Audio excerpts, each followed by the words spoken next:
तो कितनी मिली? नहीं आती है, ग्रुप में नहीं आती है। क्यों? ग्रुप में नहीं डालता है। किसी को नहीं मिली वीडियो ग्रुप की, मतलब लेक्चर की? आ जाती है यूट्यूब में आती है। यूट्यूब में आती है। हाँ यूट्यूब में आती है, ग्रुप में नहीं आता। ग्रुप में आप लोग को चला जाना चाहिए, लिंक मालूम है कि नहीं? तो उस पर क्लिक करो, आ जाएगा सब आ जाएगा।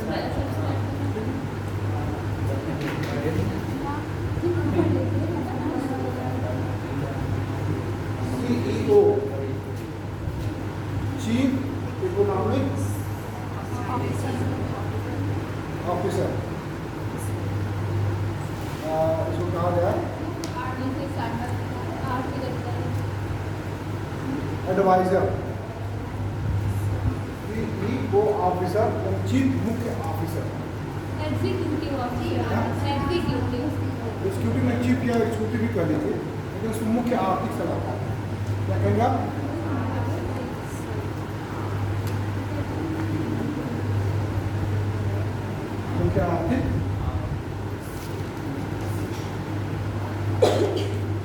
मुख्य आर्थिक सलाहकार। वर्तमान में कौन है आपके? अनंत नागेश्वर, ठीक है।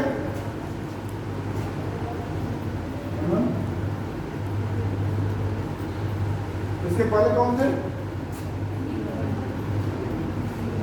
इसके पहले कौन थे?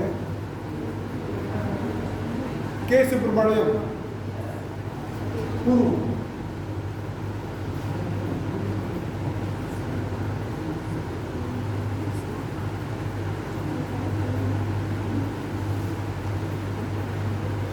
के सुब्रमण्यम, ठीक है। ये रिटायर में है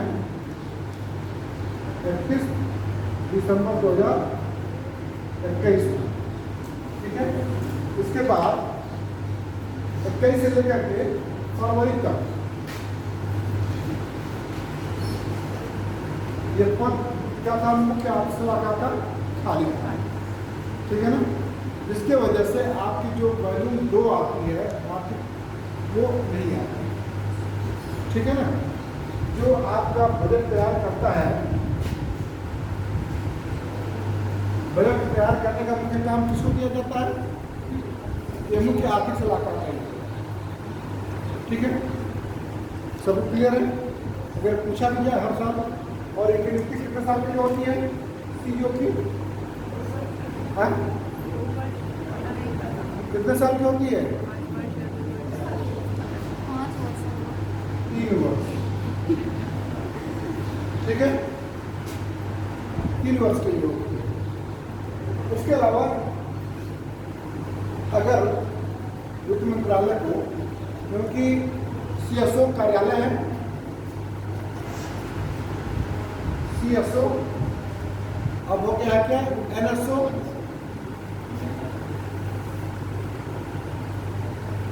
NSO किससे मिलता है? मुख्य आर्थिक सलाहकार, यानी दोनों लोग का एक दूसरे से, तो ये पूरा काम NSO से मिल करके मुख्य आर्थिक सलाहकार महोदय पूरा बजट तैयार करते हैं, पूरा बजट और आर्थिक सर्वेक्षण दोनों तैयार करते हैं।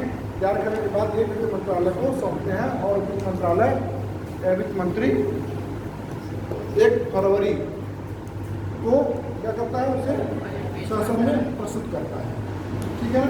उससे एक दिन पहले आपका आर्थिक सर्वे पब्लिश कर देगा, ठीक है। अगर ये कहा जाए कि सबसे पहला आर्थिक समीक्षा कब जारी किया गया, तो पहला आर्थिक समीक्षा जारी किया गया था 1950-51, ठीक है। इसके अलावा दोनों साथ ही साथ जमा की जाती है, एक साथ ही बजट और सर्वे दोनों। लेकिन 1964 से बजट और सर्वे को दोनों को अलग कर दिया गया। क्या कर दिया गया? दोनों को अलग कर दिया गया। इसके बाद से फिर पहले सर्वे प्रकाशित कर दिया जाता था, इसके बाद फिर बजट प्रस्तुत किया जाता था। सर्वे के आधार पे ही आम जनता या आम पब्लिक जो भी सरकार से जुड़े हुए हैं वो अनुमान लगा लेते हैं कि बजट में क्या होने वाला है। प्री प्रोडक्शन आप सर्वे से ही लगा लेते हैं कि सरकार क्या घोषणा करने वाली है, क्या अनुमान है, क्या होगा, इनकम टैक्स बढ़ेगा या घटेगा, या कौन सी योजनाएं आ सकती हैं, कौन सी नहीं आ सकती हैं, किसको समाप्त किया जा सकता है ना, कितना आयात किया जाएगा, कितना निर्यात किया जाएगा, महंगाई दर हमारी क्या रही है, इन सब का अनुमान हम सर्वे से ही पूरा लगा लेते हैं। हमारे पास कितना कर्ज है, कितना हमें निर्यात करना है या आयात प्रतिस्थापन करना है या निर्यात प्रतिस्थापन करना है, एवरीथिंग आपको इसमें मालूम चल रहा है। एक विकास दर भी मालूम कर लिया जाता है, फिर अगले वर्ष में बजट में क्या अनुमान होगा। चलिए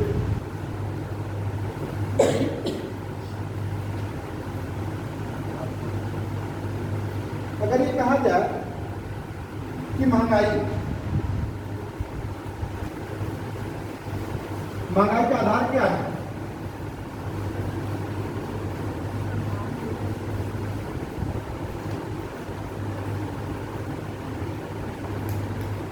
महंगाई किस आधार पर हम करते हैं कि महंगाई आ गई है। सरकार दो रूपों में मापती है।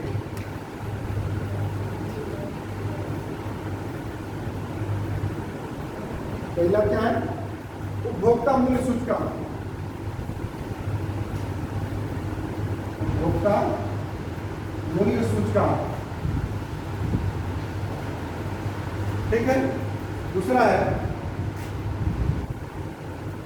थोक मूल्य सूचकांक।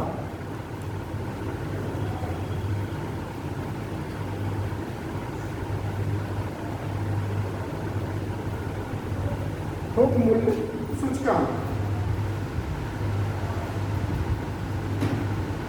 और तीसरा हम ये कह सकते हैं कि औसत खाद्य सूचकांक। सबसे ज्यादा हमारे पास होती है औसत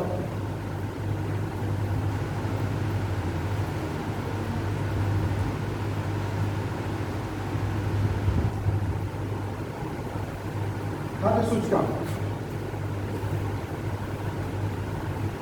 या इसको कह दें मुद्रास्फीति दर।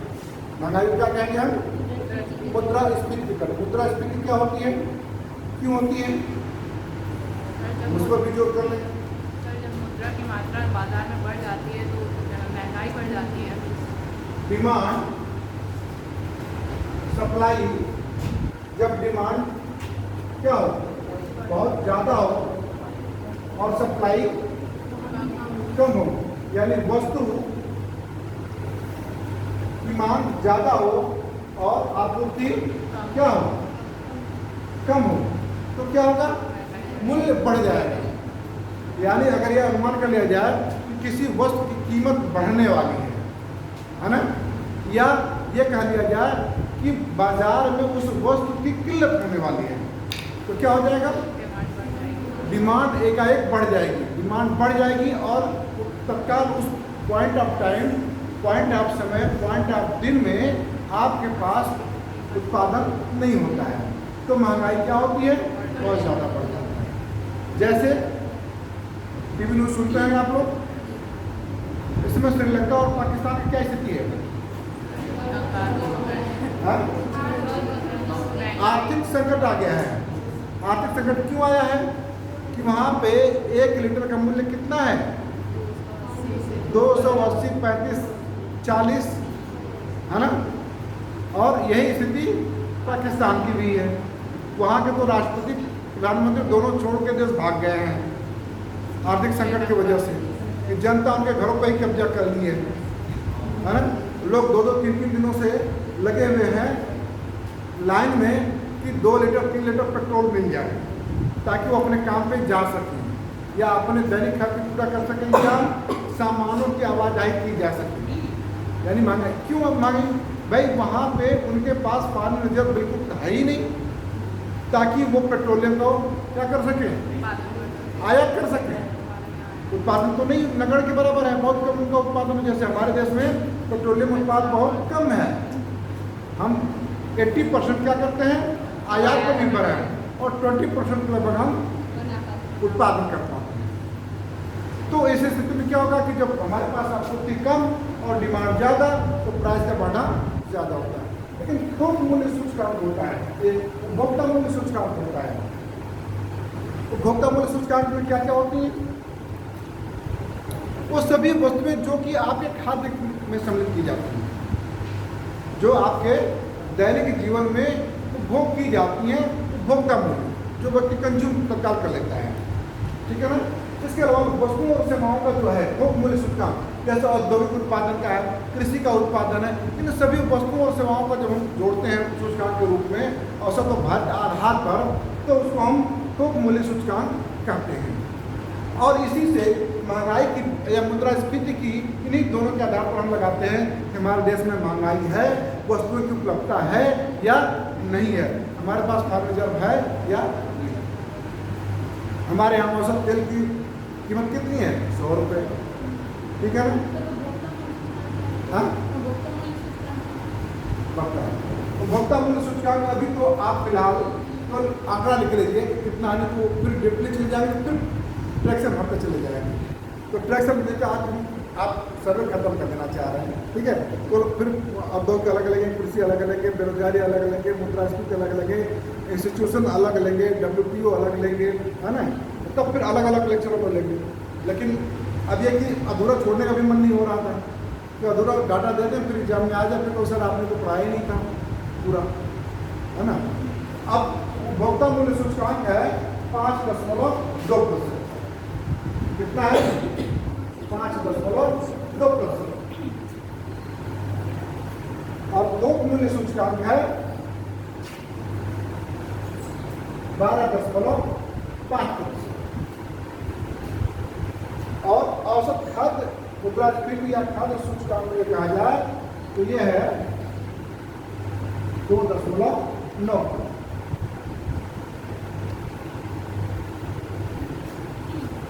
क्लियर है? यहां पर किसी को डाउट? हमारे देश में मुद्रास्फीति कम है, यानी हम कहा जाए महंगाई की दर कम है। क्यों कम है? कि जो हमारे दैनिक उपभोग की वस्तुएं हैं हमें उपलब्ध हो जा रही हैं, उतनी कमी नहीं है ना। देर से देर या एक जितनी मांग है उतनी पूर्ति लगभग हो जाएगी, ठीक है।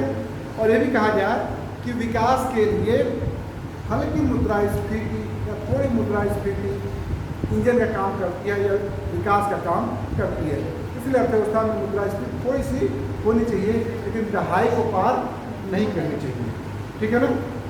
इस स्थिति में हमारे देश की अर्थव्यवस्था क्या है? बिल्कुल स्थिर है। क्या है? स्थिर है। ये कहीं नहीं कहा जा सकता कि कोई भी स्टेट, कोई भी राज्य, कोई भी डिस्ट्रिक्ट भूखे की मार से पीड़ित नहीं है। अगर सूखा भी हो जाता है तब भी हम उस देश, उस राज्य, उस स्टेट या उस जिले को हम उसकी खाद्य आपूर्ति कर देते हैं। उनकी दैनिक जीवन की जो वस्तुएं होती हैं वो कि उनको उपलब्ध हो जाती है। किसके द्वारा? बाय ट्रांसपोर्ट, ठीक है। अगर नहीं भी हो पाता है तो सरकार, गवर्नमेंट क्या करती है? उसके लिए फ्री ऑफ कॉस्ट या नॉमिनल रेट पर उनको खाद्य सुरक्षा या खाद्य वस्तुएं उपलब्ध कराए। इधर वर्तमान 3 सालों में तो कंटिन्यू गवर्नमेंट उपलब्ध कराती रही है। इसके अलावा भी अगर किसी के पास उपलब्ध नहीं हो पाया है तो गवर्नमेंट डायरेक्ट भोजन पका करके आपको कम्युनिटी किचन के रूप में उपलब्ध करा रही थी। इवन कि माननीय मुख्यमंत्री, प्रधानमंत्री, आम जिसके पास सामर्थ्य, लोग माइग्रेंट लेबर थे या कोई भी जा रहा हो, भूखा हो, प्यासा हो, उसको बनाकर खिला रहे थे, है ना। कई संस्थाएं, ट्रस्ट, इसके अलावा सरकार भी खुले थे, कोई भी व्यक्ति भूखा न मर जाए। हमारे देश का प्रमुख सोच ये थी कि व्यक्ति के विकास के पहले उस व्यक्ति की जान की कीमत सबसे पहले होती है। हम विकास किसके लिए करते हैं? हम व्यक्ति के लिए करते हैं। और जब व्यक्ति मानव ह्यूमन रिसोर्स हमारे पास नहीं रहेगा तो हमारा किस काम का? और प्राण धर्म बचाना सबसे पहली प्राथमिकता आती है। इसलिए महाभारत का पर्व लेकर के हमारी अर्थव्यवस्था में, पिछले इकोनॉमिक सर्वे में इस बात को डाला गया था, कोट किया गया था और लिखा गया था कि प्राण पहला बचाना है, उसके बाद फिर सरकार काम है कि आपके विकास के कार्यक्रमों को देखें। इसलिए पूरी तरह से सरकार जो है कि हमारी पूरी तरह से क्या बोलते हैं इसको, खाद्य सुरक्षा उपभोक्ता मूल्य सूचकांक को मिनिमम बनाए रखने की कोशिश की है और अभी भी कोशिश है, ठीक है ना। हाँ, इसके साथ साथ थोक मूल्य सूचकांक में हम लेते हैं क्या, उद्योग धंधे को लेते हैं, सेवाओं को लेते हैं, ठीक है ना, और कुछ थोड़े से कृषि के भाग को लेते हैं। इन सबको मिला करके हम थोक मूल्य सूचकांक, ठीक है ना, होलसेल प्राइस जिसको कहा जाता है ना, वो या जो फैक्ट्री प्रोडक्शन करता है तो उसके आधार पर कहा जाए तो ये हमारा 12.5% है। तो ये भी हमारे के लिए बहुत चिंता का विषय नहीं है। अगर उपभोक्ता मूल्य सूचकांक अगर ये 2.5% यहाँ पर होता तो त्राही नीचे जाती, ठीक है ना। लेकिन हमारे पास फॉरेन रिजर्व इतना है, हमारे पास प्रोडक्शन भी इतना है कि हमें किसी चीज़ की आवश्यकता नहीं हो रही है, बल्कि हमारे पास इसकी आवश्यकता के अनुरूप हम अधिक उत्पादन कर रहे हैं। इससे क्या करते हैं, अधिक उत्पादन तो कर रहे हैं लेकिन उसका हम क्या कर रहे हैं, निर्यात कर रहे हैं। जैसे कभी श्रीलंका में संकट आ गया है तो हम क्या करें, वहाँ पे खाद्य के पूरे सामान में उपलब्ध करा रहे हैं, पेट्रोलियम भी मैं उपलब्ध करा रहा हूँ। उसके अलावा उनके फॉरेन रिजर्व, उनका सबसे बड़ा सहयोगी था चीन ने अपना हाथ खींच लिया, पहले तो सहयोग किया, फिर उसके बाद वो धराशायी कोलैप्स कर गई। तो भारत फिर भी जो कि पूरा सहयोग भाई की तरह से कर रहा है ना, कि वहाँ पे भुखमरी के कगार पर न आए लोग, और भी सभी लोग उसके लिए थैंक यू बोल रहे हैं और तमाम तरह के लोग, इसलिए कि हम भारत हैं और हमारा मुल्क ही रहा है वो पहले, आज दो देश हो गया है, ठीक है ना। हम उनकी पूरी सुविधाओं का ध्यान रख रहे हैं। औसत खाद्य सूचकांक से अभिप्राय यही है कि खाद्य की उपलब्धता हमारे यहाँ कितनी है। क्या कोई व्यक्ति ऐसा तो नहीं है जो खाद्य की अनुपलब्धता की वजह से उसकी जान चली जा रही है। आप पेपर में कहीं ऐसे कर दुका आ जाते हैं कि भाई इनकम नहीं जनरेट हो पाती है, खेती नहीं है, तो वो क्या करते हैं कि कोई इनकम का स्रोत भी नहीं हो पाता, कहीं काम उनको मिल नहीं पाता है, इक्का दुक्का कहीं ऐसे रेयर केस में आता है। तो वहाँ पे क्या होता है कि भोजन तो नहीं है तो क्या करते हैं, परिवार से तो कोलैप्स करते हैं, ये आत्महत्या कर लेते हैं। लेकिन फिर भी सरकार पूरी तरह से छानबीन करती है कि इस तरह घटना न हो, उसके लिए अधिकारी सस्पेंड कर दिए जाते हैं, लेखपाल से लेकर के ऊपर SDM DM तक के लिए। अगर ऐसी कोई घटना सामने आ जाती है तो सरकार की जिम्मेदारी बन जाती है कि विकास तो करें ही, लेकिन प्रत्येक घर की खाद्य सुरक्षा भी सुनिश्चित करें, ठीक है ना। तो वो हमारे पास बिल्कुल 2.9 है। क्यों है, क्योंकि हम प्रत्येक घर को उसकी आवश्यकता से अधिक ही प्रति माह हम 35 किलो, 40 किलो, 2 किलो, 3 किलो हम उसको खाद्यान्न उपलब्ध करा दे रहे हैं। अगर उसके पास पैसा इनकम है तो ठीक है, नहीं है तो विदाउट पैसा 2 रुपये 3 रुपये किलो के हिसाब से क्योंकि मार्केट में उसकी कीमत 25 से 30 रुपया, 20 रुपया, 40 रुपया होती है, ठीक है ना। इसलिए हमारी खाद्य सुरक्षा की स्थिति बिल्कुल कम है और हमारे यहाँ भुखमरी की स्थिति नहीं है, ठीक है। अगर हमारे देश में अगर उत्पादन का स्तर कम भी हो जाता है तो हम क्या कर लेते हैं, आयात कर लेते हैं। किस देशों से, विकसित देशों से, जिनके पास उत्पादन की क्षमता सबसे ज़्यादा होती है। क्लियर है यहाँ तक, कोई दिक्कत? हाँ बोलिए। यस सर, हंगर इंडेक्स में इंडिया की पोजीशन लेकिन इतना नीचे क्यों रहती है? हंगर इंडेक्स बता दें कि भूखे में तो हम रहते हैं, लेकिन इतना भी भूखे हम नहीं रहते हैं कि विश्व के और देशों से हमारा उत्पादन तो होता है। लेकिन ये सोचिए कि आपके पास उपलब्ध संसाधन तो है, लेकिन आप काम करना नहीं चाहते। आप काम करना नहीं चाहते। विश्व के सभी देशों से अगर कहा जाए कि प्रति व्यक्ति आय है, तो विश्व में प्रति व्यक्ति आय कितनी मानी जाती है? अगर हम डॉलर के हिसाब से लें, विकसित देशों के हिसाब से लें, विकासोन्मुख देश से लें, तो जो एक डॉलर या $2 प्रतिदिन कमाता है वो गरीबी रेखा के नीचे है। लेकिन आज के डेट में कि एक मजदूर भी है वो 300 रुपये से कम काम नहीं करता है। अगर 300 रुपये काम करता है उसके बावजूद वो भूखा रह रहा है, ये उसकी गलती है कि वो शराब पी करके टुन हो जा रहा है कि नहीं? वो अपने परिवार बच्चों को नहीं दे पा रहा है। अक्सर क्या होता है कि महिलाएं धरना देती हैं और सरकार को ज्ञापन देती हैं कि सामने जो मोहल्ले की दुकान है शराब की, उसको बंद कर दिया जाए, क्योंकि भूखा तो मरना पड़ेगा ही। क्योंकि जो भी कमाता है 300 रुपया, 400 रुपया, या घर वाली कमा के लाई भी मजदूरी करके, तो पति तुम घूम करके जुआ खेल करके आया, इधर उधर घूम करके कहा कि पैसा दो, पीना है मुझे, तो लड़ाई झगड़ा में मारपीट हुई, तो कहा आ जाए कि मरी। तो आप खुद उसको बनाते हो, आप कितना काम करना, आप घर में बैठे रहना पसंद करते हो, लेकिन कहीं भी काम करना पसंद नहीं करते हो, क्योंकि कहीं भी आप काम करोगे तो आपकी इनकम जनरेट होगी, जीडीपी में शामिल कर ली जाएगी, लेकिन घर बैठे रहोगे तो कोई भी जीडीपी शामिल नहीं की जाएगी। इसलिए फार्म में क्या होता है कि कोई भी बच्चा जो पढ़ता है उसको इंटर्नशिप जरूर करना पड़ता है। जैसे बीए आपने कर लिया, IITI कर लेना है, बीटेक कर लेते, लेकिन आपको माल में जिस क्षेत्र में है उसको उस क्षेत्र में इंटर्नशिप काम करना पड़ता होता है पढ़ाई के साथ साथ भी। इसलिए जो भी व्यक्ति बच्चा फॉरेन जाता है वो क्या करता है, उसको पैसे की कमी, फीस की जरूरत दिक्कत नहीं होती। क्यों? क्योंकि वो अगर 12 घंटा 16 घंटा पढ़ता भी है तो वो 4 घंटा निश्चित रूप से कहीं न कहीं काम करेगा, वो इनकम जनरेट कर लेगा और अपनी फीस भी दे देगा, अपने खर्चे पूरे कर लेगा। और वो क्या हो जाएगी, अगर केवल पढ़ते हैं तो वहाँ की जीडीपी का भी लॉस होगा, दोनों चीज़ें हैं। और आपकी जीडीपी तो आपको देते ही हैं, उनको आय इनकम जनरेट देते हैं, फीस देते हैं, उनके रहने खाने की सुविधा आप ही देते हो, लेकिन जब वहाँ पे वो काम भी कर लेते हैं तो उनकी जीडीपी में वृद्धि होती है, हमारी जीडीपी में वृद्धि होती है। तो अब हर व्यक्ति क्या करता है कि हर हाथ को काम चाहिए, हर खेत को पानी चाहिए, है ना। तो व्यक्ति क्या सोचता है कि काम व्यक्ति करे। हम तो ये समझते हैं कि प्रति व्यक्ति को सरकार को ये कंपल्सरी कर देना चाहिए कि जो 18 साल से ऊपर हैं उनको काम करना चाहिए। वो काम का स्तर भले आप 8 घंटा ना करें, 10 घंटा ना करें, 12 घंटा ना करें, लेकिन निश्चित तौर पर 4 घंटा, 3 घंटा, 2 घंटा आप काम कर सकते हैं और आप इनकम जनरेट कर सकते हैं, या आप स्टार्टअप चालू कर सकते हैं, इत्यादि सभी सेवाएं हैं, है ना। आप छोटी छोटी वस्तुओं को आप कर सकते हैं और आप अपनी इनकम जनरेट कर सकते हैं, और जनरेट करेंगे तो निश्चित रूप से जीडीपी बढ़ेगी, इनकम नेशनल इनकम में उसको शामिल किया जाएगा। लेकिन अगर जुआ दिन भर खेलते रह जाएंगे या दोस्तों के साथ घूमते रहेंगे तो वो इनकम जनरेट नहीं की जाएगी, और निश्चित रूप से तब मुद्रास्फीति, क्योंकि आप भोजन करना तो छोड़ेंगे नहीं, आप कपड़ा पहनना तो छोड़ेंगे नहीं, पेट्रोल चलाना, वो बाइक चलाना तो छोड़ेंगे नहीं, कार चलाना छोड़ेंगे नहीं, आप कंज्यूम तो पूरी तरह से कर रहे हैं, कंज्यूम जो पूरी तरह से कर रहे हैं, और प्रोडक्टिविटी कुछ भी नहीं कर रहे हैं। नहीं करेंगे तो क्या होगा, आपका लॉस होगा। आप अपना भी लॉस करेंगे, परिवार का भी लॉस करेंगे और देश का भी लॉस करेंगे। इसलिए प्रत्येक व्यक्ति को काम करना चाहिए पार्ट टाइम। पुनीता आई कि नहीं आई है? नहीं आई है आज, वो काम भी कर रही है, पढ़ाई भी कर रही है, अच्छा है। मतलब ये आप सबको चाहिए कि काम करना चाहिए, उसमें कोई संकोच नहीं है। एक तो बात यह है कि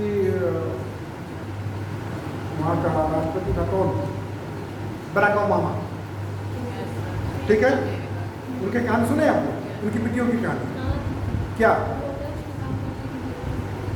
कि वो अचानक एक रेस्तरां में पहुंचते हैं और वहाँ पहुंचते हैं तो सर्व के लिए कौन आता है, उनकी बेटी आ जाती है और सर्व करती कि आपको क्या चाहिए, और वो पूरी तरह से जैसे एज ए कस्टमर किया जाता है उसी तरह से, उसी वेश में, उसी तरह से उसको कोई जरूरत थी कि वो काम करे,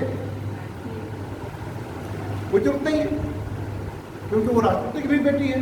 अगर ऐसे भी आप पब्लिक नहीं है, लेकिन यह कि हाँ काम करना है आपको, ब्रिटेन है, ब्रिटेन की महारानी के बेटे सुपुत्र, वो क्यों सेना में भर्ती हुए हैं, वो क्या जरूरत थी, लेकिन आर्मी में है, और आर्मी में एक सिपाही, एक मेजर जनरल के रूप में काम कर रहे हैं वो, और सैलरी पाते हैं। लेकिन अगर इंडिया में है, अगर बाप विधायक है तो वो दिन भर गाड़ी लेकर के केवल घूमेंगे ही, वो अगर कहीं काम करे, कहा दिया भी जाए तो कहेंगे हाँ काम क्यों करें, माँ भी कहेगी इतना कमाते किस लिए हो, है औलाद के लिए तो कमाते हो, और औलाद सुख न उठाए तो बेकार है। सो डिफरेंट है, इसलिए उनकी जीडीपी और नेशनल इनकम और सब कुछ हमसे ज़्यादा, क्योंकि हमारी सोच ही थोड़ी सी डिफरेंट, ठीक है ना। इसलिए सोच का हम आप लोग को एक चीज बताए थे कि 2010 से 2020 के दौरान वन वृद्धि में विश्व में कौन सा स्थान है इसका, दूसरा, लेकिन गलत में बता दिया था वो तीसरा स्थान, उसको सुधार कर लीजिए, क्योंकि गलत दाखिला अगर तो कभी आ ही गया एग्जाम में तो वो तीसरा स्थान है, दूसरा जब हम बंद रिपोर्ट पढ़ाएंगे तो उसमें पूरा पूरा इकट्ठा आ जाएगा। तो हम सर्वे पढ़ा रहे हैं तो इसलिए जो डाटा है वही, ठीक है। क्योंकि अब जब हम एग्रीकल्चर पढ़ाएंगे तो उसमें पूरा हम पढ़ाएंगे। या इसमें केवल हम सर्वे की बात करें तो केवल हम आंकड़े की बात करते हैं, जो आपको भारतीय अर्थव्यवस्था का पूरा ज्ञान दे देता है कि आपका कितना क्या है, ठीक है ना। इसके बाद सरकार ने ये भी तय रखा है, उसको नोट कर लीजिए कि सिंगल यूज प्लास्टिक, क्या सरकार का सिंगल यूज प्लास्टिक को सरकार चरणबद्ध तरीके से समाप्त करेगी, यानी बंद कर देगी।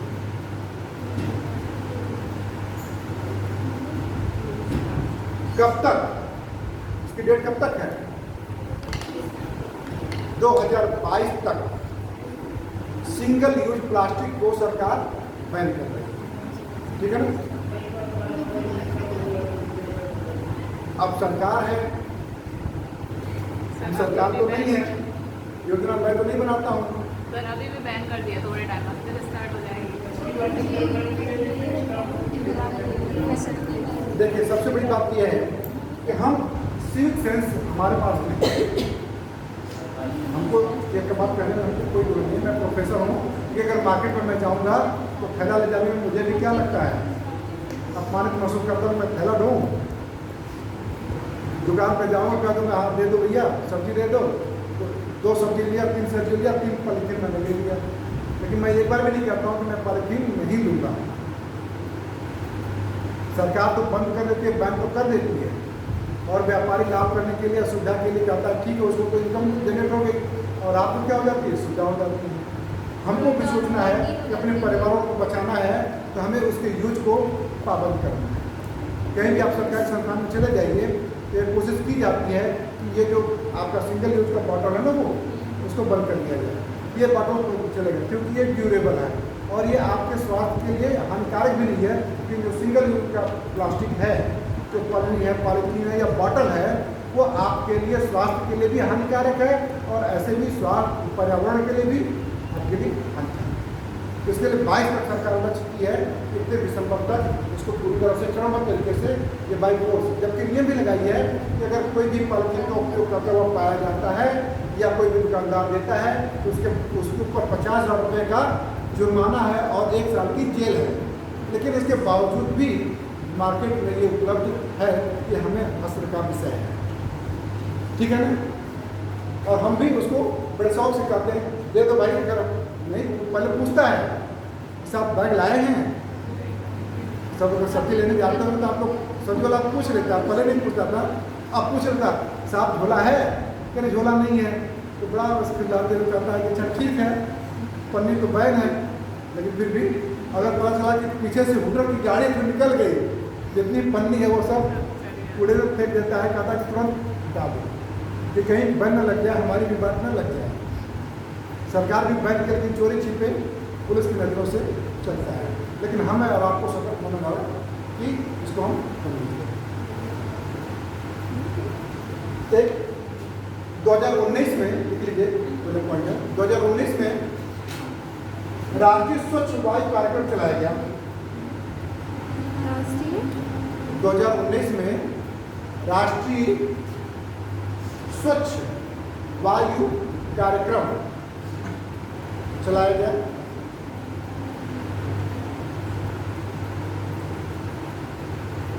दो 2024 तक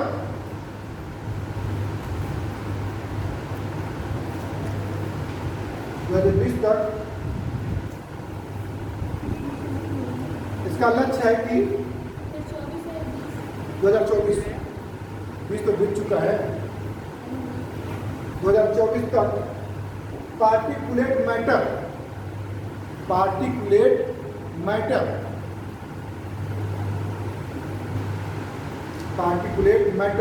सांद्रता में 20 से 30% की कमी हासिल करना है। इसको कितना करना है? 20 से 30% तक पार्टिकुलर मैटर यानी पीएम को यानी सांद्रता को कम करना है। और इस नियम को इस कार्यक्रम को देश के 132 शहरों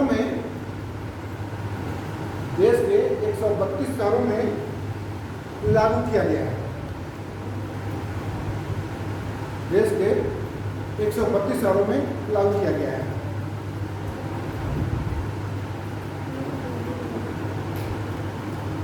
यह होता क्या है, पार्टिकुलर में पढ़ाया जाएगा।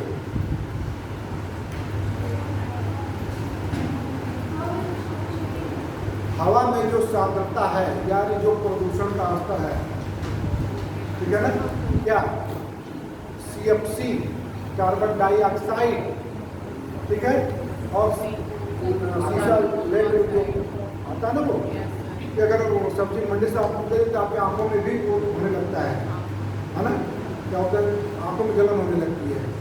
अगर कहीं भी बाजार में जाए तो भी वहाँ धक्कर से भी होने लगता है। तो क्या वायु प्रदूषण हो जाता है। और वायु क्या है, हमारी प्राण रक्षक है। जहाँ भी जिस देश समाज गांव वायु क्षमता में क्या प्रदूषण ज़्यादा है वहाँ पे मैक्सिमम बीमारियाँ घर करती हैं, ठीक है ना। तो उसको कम करने के लिए सरकार ये भी लागू की है, ठीक है। इसके लिए फंड भी ऐलान की हुई है। अगर ये कहा जाए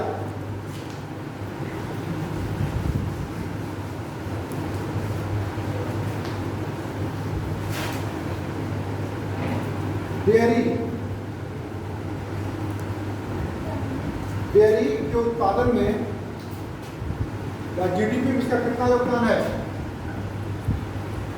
GDP में 5% का योगदान है।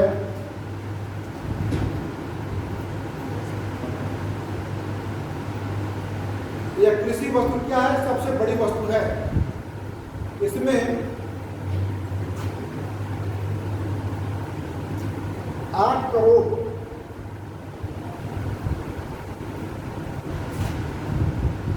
से अधिक रोजगार का सृजन हुआ, ठीक है, या रोजगार मिला 8 करोड़ से अधिक लोगों को हमारे देश में इससे डेयरी से मिला। अगर ये कहा जाए कि डेयरी के उत्पादन में विश्व में हमारा कौन सा स्थान है, प्रथम स्थान है।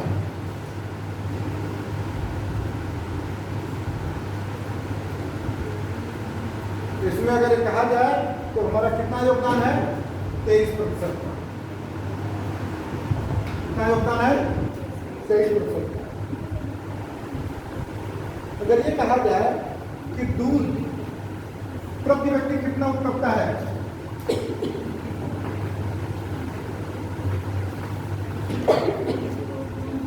प्रति व्यक्ति कितने ग्राम चाहिए, एक व्यक्ति को एक दिन में दूध की कितनी आवश्यकता होती है। बिना दूध के गुजारा नहीं होता है। चाहे चाय पी लीजिए, चाहे दूध पी के सो जाइए, कितनी आवश्यकता है नेशनल स्तर पर, 200-250 ग्राम। हमारे देश में प्रति व्यक्ति की उपलब्धता जो है 427 ग्राम। कितना है,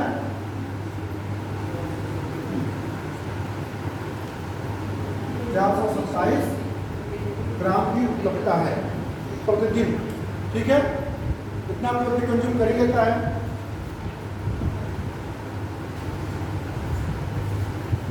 ठीक है, क्लियर इतना।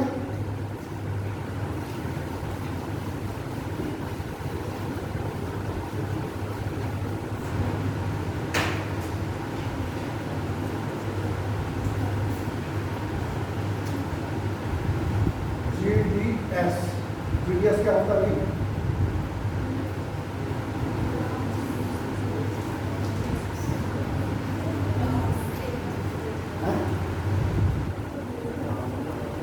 सकल घरेलू बचत, यानी ग्रास डोमेस्टिक सेविंग, ठीक है। ये कितना है हमारा 19-20 में, 19-20 में कितना था 31.4%। किसका किसका था? जीडीपी का। किसका था? जीडीपी का। अगर इससे अगर हम पहले जाएं तो कितना था? इससे अगर एक साल पहले जाएं 18-19 में तो कम था या ज्यादा था? कम था। कितना था? कम था। वो था 30%। ठीक है।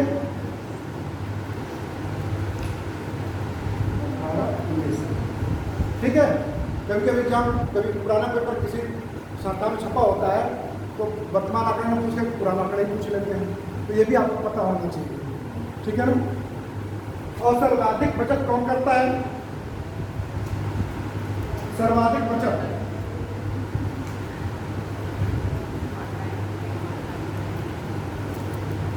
किस क्षेत्र से होता है? दो क्षेत्र हैं, घरेलू क्षेत्र, व्यापारिक क्षेत्र, औद्योगिक क्षेत्र, सेवा क्षेत्र। हाँ?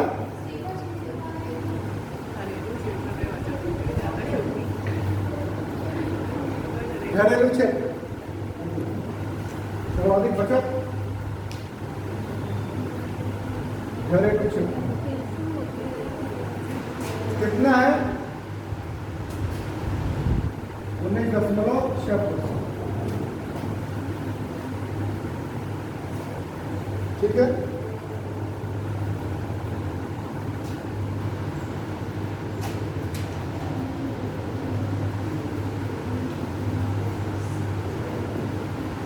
सकल घरेलू बचत।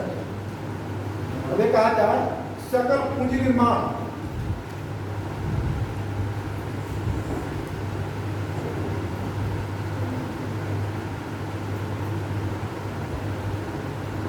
से जीडीपी का 19-20 में कितना था? 30.7।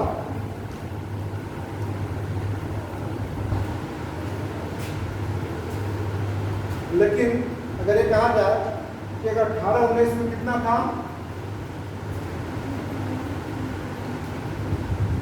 18-19 में ये था 32%। 32% दिखाकर कितना हो गया है? 30.7।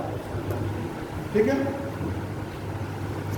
ये जितने आंकड़े मैं लिखा रहा हूं ये सभी एग्जाम में पूछे जा चुके हैं, इतना ध्यान रखिएगा। ऐसा कोई आंकड़ा नहीं है जो मैं लिखा रहा हूं तो फालतू आप पूछे नहीं जाएंगे।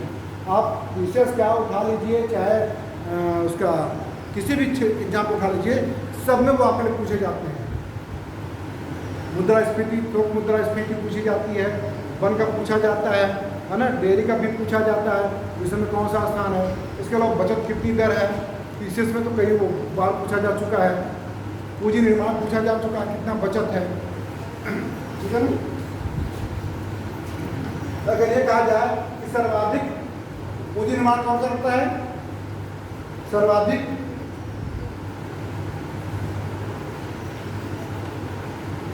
पूंजी निर्माण कौन करता है?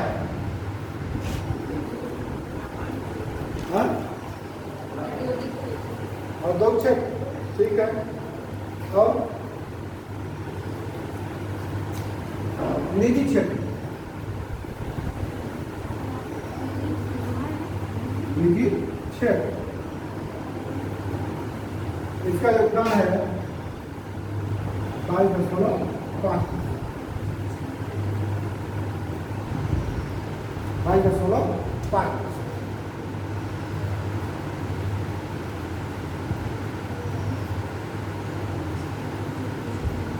ठीक है। इतना क्लियर हो गया? भूलेगा तो नहीं आप लोग का? अगर ये कहा जाए कि वर्तमान में आपकी बचत दर कितनी है, इतना याद होना चाहिए कि 31% है। 4% भले भूल जाओ लेकिन 31% ना भूलना। अगर ये आ जाए कि 31% है तो ये पिछले साल का है, यानी पिछले साल से हमारा कम रहा है। अगर ये पूछ लिया जाए कि पूंजी निर्माण कितना रहा है 30.7 या 31%। जब 7 को अगर कर लेते तो कभी कभी एग्जाम में क्या होता है पॉइंट में पूछ करके सीधे 30 पूछेंगे या तो 31 पूछ लेंगे। तो ये आपको हमेशा याद रहना चाहिए। एग्जैक्ट फिगर नहीं है तब भी, लेकिन आपको अनुमान इतना होना चाहिए।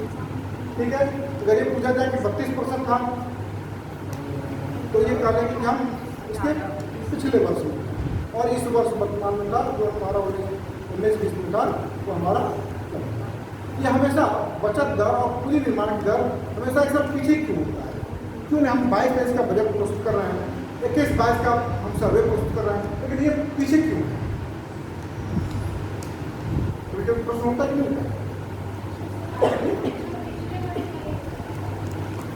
इसलिए कि गवर्नमेंट रिकरिंग जो करती है, जो पूंजी निर्माण जो होता है वो एक साल पूरा प्रक्रिया लग जाती है। पाइपलाइन जिसको कहा जाता है, ठीक है ना। उद्योग क्षेत्र का जो पूंजी निर्माण कौन करेगा? उद्योग क्षेत्र करेगा। उद्योग क्षेत्र में कौन कौन रहेंगे? सार्वजनिक क्षेत्र और निजी क्षेत्र। तो सार्वजनिक क्षेत्र का योगदान कितना है? कम है, और प्राइवेट का कितना योगदान है? ज़्यादा है, ठीक है ना। इनके डेस्टिनेशन जो पीरियड होता है, जो प्रोडक्शन पीरियड होता है, इसकी वजह से इनका आंकड़ा देर में मिलता है। किसको? भारत सरकार को, तो इस वजह से मिलता है, ठीक है ना। पॉइंट और लिखिए, भारत विश्व में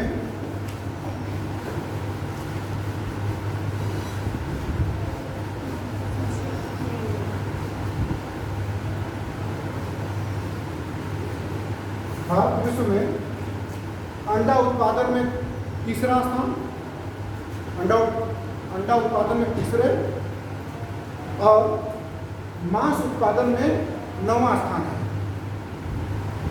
अंडा उत्पादन में कौन सा स्थान है? तीसरा, और मांस उत्पादन में 8वां स्थान। 8वां स्थान, 9वां नहीं 8वां स्थान। दिमाग में 9वां कोई और चला होगा, बोल दिया होगा मैंने, क्योंकि कई आपने 9वें भी दिए ना। अभी 9वां किस स्थान में बता दूंगा। ये मांस उत्पादन में कितना हमारा है स्थान विश्व में? 8वां। ये भी मत भूलेगा आप लोग। जैसे दूध उत्पादन में कौन सा स्थान है, अंडा उत्पादन में, जब ये पूछ लेता है ये आप सभी दे देगा और क्रम दे देगा, और उसमें आपको मिलान करना होगा। अक्सर आईएएस में क्वेश्चन दें ऑफिसर्स में तो वो सब क्वेश्चन देता है, लेकिन वो मिलान करने को देता है। अगर एक आध आंकड़ा भूला है तब तो आप ले जाएंगे। 4 में अगर 3 आपको आता है तो आप सही करते हैं। 2 में भी अगर आईएएस में अगर आप करते हैं, अगर 2 ही केवल मालूम है तो 50% के चांस होता है कि सही हो, नहीं तो गलत हो जाता है कि किसी का सही ना हो। जब 3 सही होता है तो आईएएस में मिलान में बहुत ज़्यादा होता है, 30 क्वेश्चन होते हैं 25। उसमें अगर आप सही कर लेंगे तो आपका और सब आंकड़े पूछते हैं, ठीक है, मिलान करने के कथन कारण के लिए। लेकिन भारत विश्व का अगला पॉइंट करके, भारत विश्व का दूसरा सबसे बड़ा मछली उत्पादक देश है। क्या है? मछली उत्पादक देश है, जो वैश्विक उत्पादन का 7.56%, 7.5 का हिस्सा रखता है भारत। जो विश्व में जितना भी उत्पादन होता है उसका 7.5% कहाँ उत्पादन होता है? भारत में।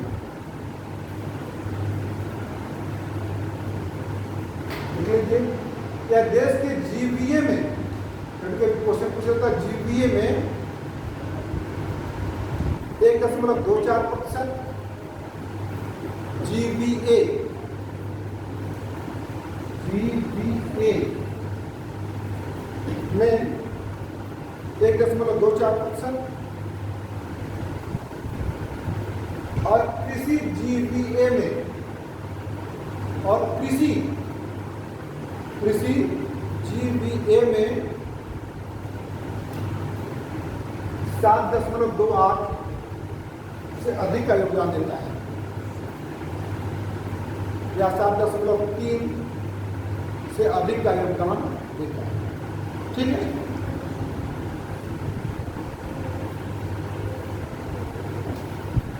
आपने इनका जो ऑर्डर प्रिंट कर सकते इसलिए मैंने बोल दिया कि आपको याद रहे, 2 8 में याद रहे, 3 को याद रहेगा ही। ठीक है ना, क्योंकि आप एग्जैक्ट नहीं याद करो, लेकिन फिर भी आपको याद रहे आसपास, तो आप बिल्कुल एग्जैक्ट सही कर लेते होंगे। ठीक है ना, एक डीएम होता है, वो 96 विभागों का मालिक होता है। कितना होता है? 96। क्या 96 के उसके पूरे आंकड़े उसको याद होते हैं?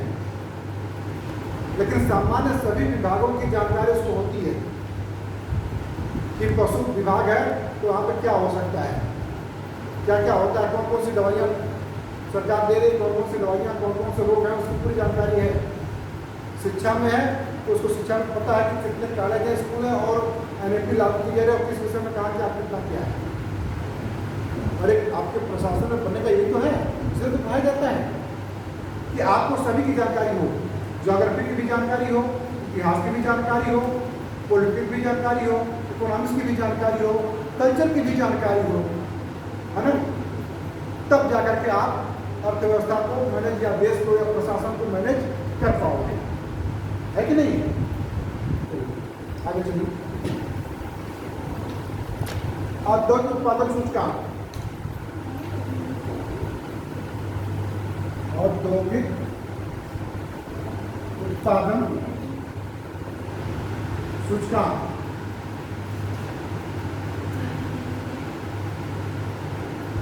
2021-22 में 17.4%।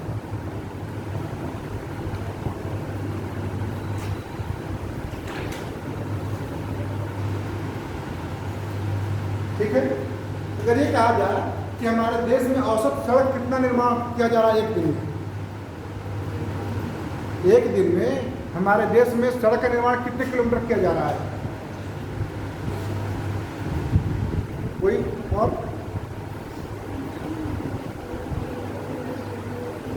कुछ नहीं, लिख लीजिए। 2021 में प्रतिदिन सड़क का निर्माण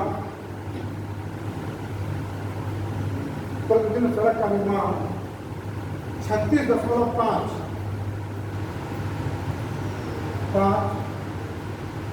किलोमीटर हुआ।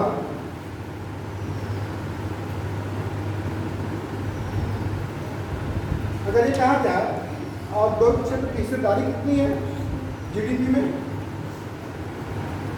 या GBA में, GBA के बेस प्राइस में इसका योगदान कितना है औद्योगिक क्षेत्र का,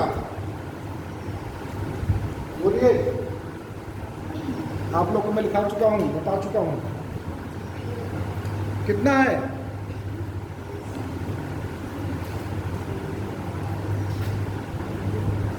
$25.926%। तो बहुत पहले कितनी बार बता चुका हूँ। किसका? GBA मूल कीमतों पर, यानी बेस प्राइस पर औद्योगिक क्षेत्र की हिस्सेदारी हमारे देश की GDP में कितना है?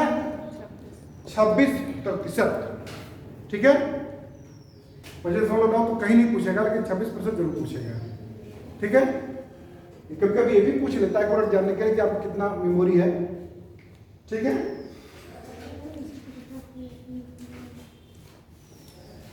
आगे लिखिए अगला पॉइंट, कपड़ा उद्योग। कपड़ा उद्योग देश में कृषि के बाद दूसरा सबसे बड़ा रोजगार सृजन करता है। यानी विश्व देश में कहा गया है कि अगर रोजगार किसी को मिला है तो कृषि के बाद सबसे अधिक कहां पे मिला है? कपड़ा उद्योग में। 105 मिलियन लोगों को रोजगार मिला है। 105 मिलियन। 1 मिलियन बराबर कितना होता है? 10 लाख। 105 मिलियन का कितना हो गया?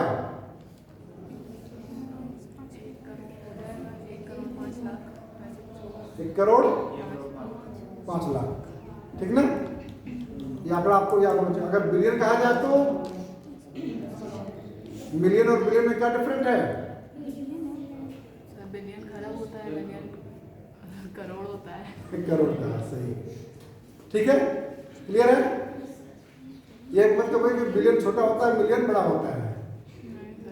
बिलियन हमेशा बड़ा होता है और मिलियन छोटा होता है। ठीक है ना? लेकिन कल का भी 105 मिलियन लोगों को रोजगार मिला है और 2 लाख करोड़ रुपए का निवेश हुआ है। 2 लाख करोड़ रुपए का निवेश हुआ है।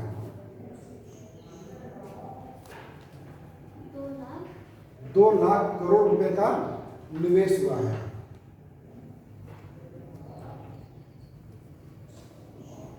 लाइट तो गई, बहुत गर्मी में आप लोग पसंद आएंगे। आगे चलिए। फार्मास्यूटिकल उद्योग में भारत का कौन सा स्थान है विश्व में? फार्मास्यूटिकल विश्व में तीसरा स्थान है, लिख लीजिए। मेडिकल उत्पादन यानी दवाओं के उत्पादन में, ये मेडिकल सर्जरी में हमारा या उपकरण बनाने में विश्व में कौन सा स्थान हमारा? तीसरा स्थान है।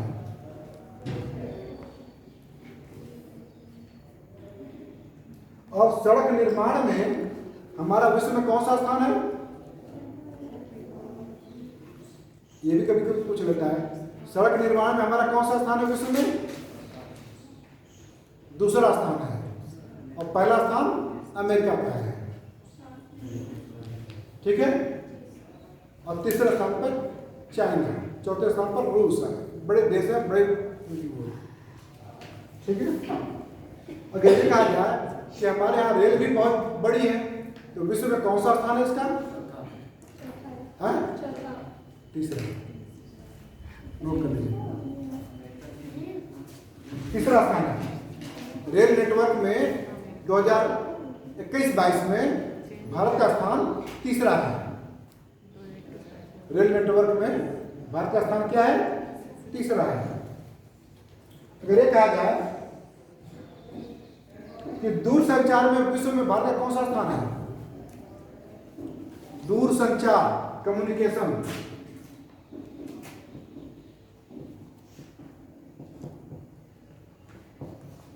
दूरसंचार में कौन सा स्थान है? दूसरा स्थान।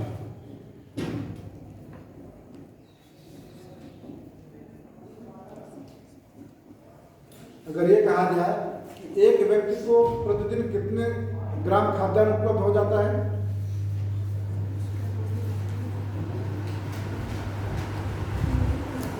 गेहूं कितना उपलब्धता है उसकी भारत में? गेहूं, चावल और दाल तीन चीज होती है। कितना है? अगर प्रति माह अगर क्या है, एक औसत व्यक्ति कितना उपभोग करता है? अच्छा, एक व्यक्ति कितने ग्राम भोजन खाता है तो उसका पेट भर जाता है? 1 किलो चावल में कितने लोग खा सकते हैं? 325 ग्राम। मैं कह रहा हूँ 1 किलो चावल में कितने लोग खा सकते हैं? 4 लोग या 3 लोग? 4 लोग खा सकते हैं भरपेट। भरपेट खाना है ना। अगर भरपेट नहीं खाएंगे तो कैलोरी नहीं मिलेगी। ये कहा जाता है गरीबी के सूचकांक, गरीबी की माप की जाती थी पहले तो किस रूप में की जाती थी? कैलोरी के रूप में। किस रूप में? कैलोरी के रूप में। ग्रामीण क्षेत्र और शहरी क्षेत्र में, ग्रामीण क्षेत्र में कितना था? 2400। ठीक है? ये क्या होता है? ये रूरल में था। और अर्बन में कितना था? 2100 कैलोरी। तो कैलोरी मिलती किससे थी? भोजन से। और भोजन में क्या क्या होना चाहिए? केवल चावल खा लेने से होगा या केवल रोटी खा लेने से होगा? के होने से ये सर थोड़ी थोड़ी मात्रा। इसके लिए गवर्नमेंट ने क्या की, संतुलित आहार, संतुलित आहार का कंसेप्ट दिया। ठीक है, संतुलित आहार में क्या क्या आएगा?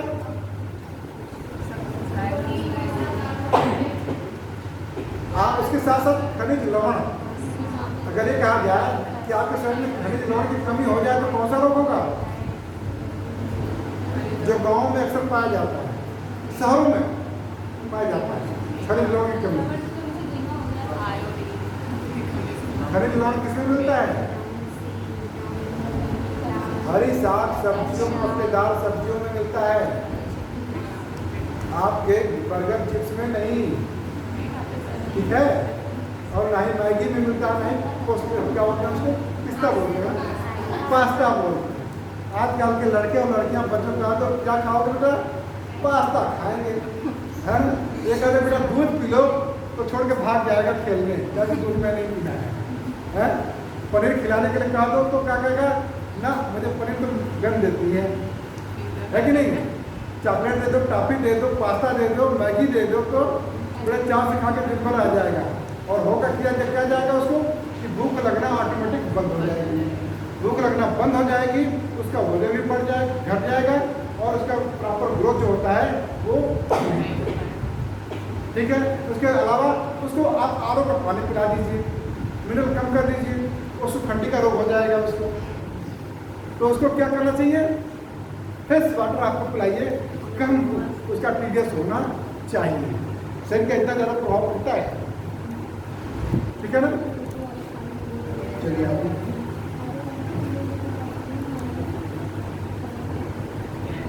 अगर ये कहा जाए कि प्रति व्यक्ति निबल खाद्य की उपलब्धता कितनी है भारत में, तो नोट कर लीजिए।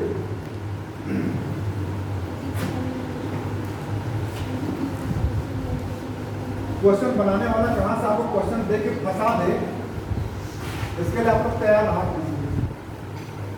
यानी आपको तैयारी इस तरह से कीजिए कि कहीं भी पूछे, कोई क्वेश्चन पूछे तो आपसे छूट के ना जाए। लिख लीजिए, प्रति व्यक्ति निबल खाद्य उपलब्धता भारत में चावल,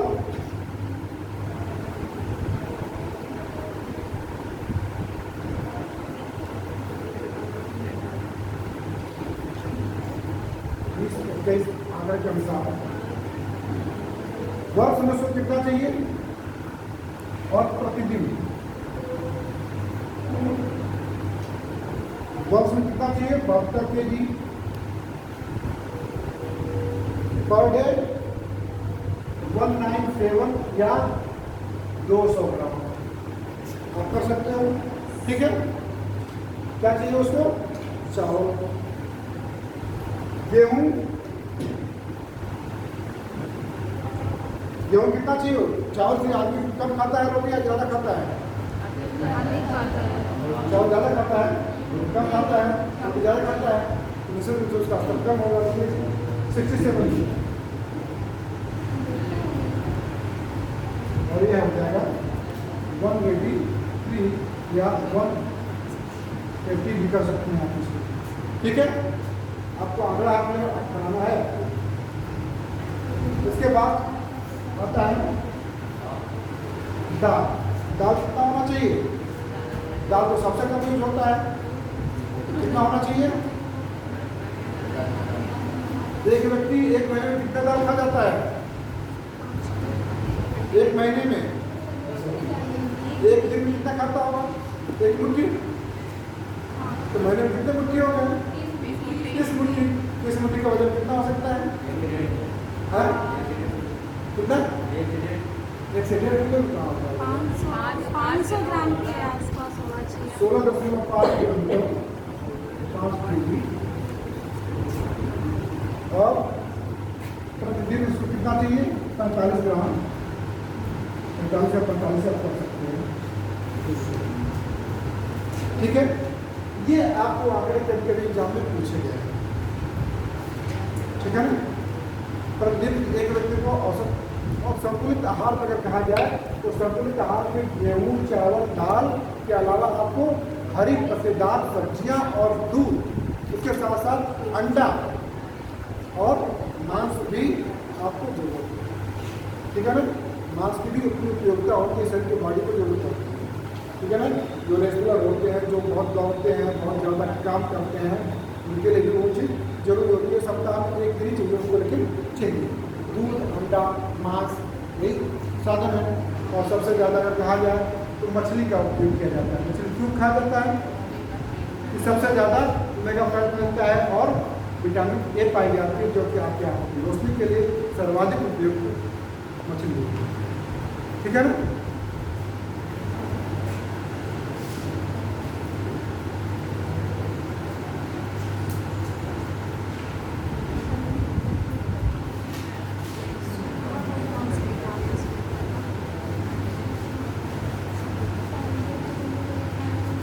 अगर ये कहा जाए कि भारत उर्वरकों का उत्पादन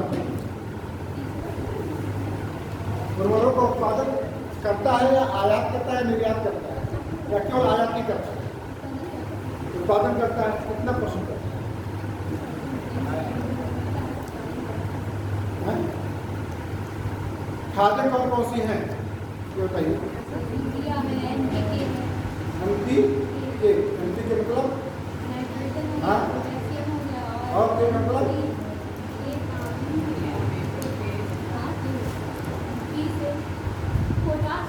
पोटास। ठीक है, नाइट्रोजन, फास्फेट, पोटास, NPK। ठीक है, इसका लिख लीजिए आप लोग 20-21 में।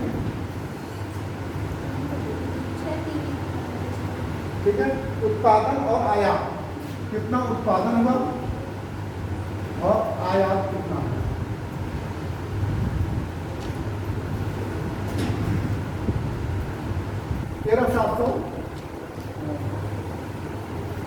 नाइट्रोजन,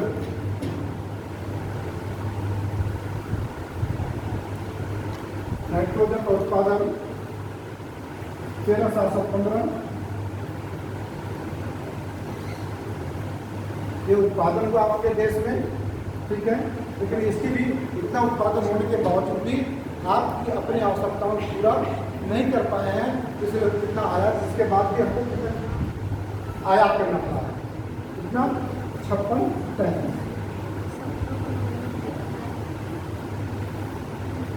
इसको आप किस में करेंगे? मिलियन टन में, मिलियन टन। ठीक है, फास्फेट,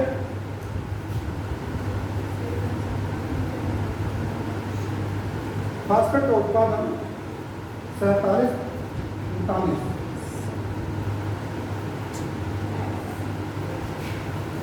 और आयात 25-43।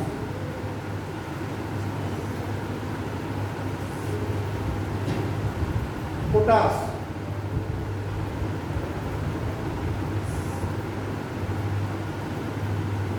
इसका उत्पादन हम बिल्कुल नहीं कर पाते हैं, बहुत कम करते हैं। ये 26 और 70 हम केवल आयात करते हैं। अगर ये कहा जाए उपभोग कितना करते हैं, इन दोनों का जोड़। ठीक है, अगर ये कहा जाए कि आपकी खपत कितनी है, इन दोनों को जोड़ने पर। ठीक है,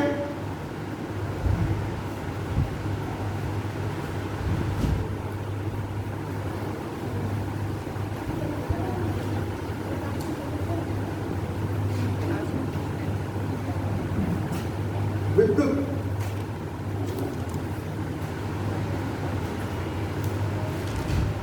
विद्युत आवश्यक है कि नहीं भाई? आवश्यक है ना? कितना आवश्यक है? अभी चली जाती है तो पता चलता है कितनी एक हम पहले ग्रामीण जीवन की लाइट आए तब भी कोई दिक्कत नहीं है, जाए तब भी कोई दिक्कत नहीं है, लेकिन अब तो सच बात होती है, गाँव में भी अगर लाइट नहीं है तो कहीं अच्छा नहीं लगता है, आप बेहाल हो जाते हैं।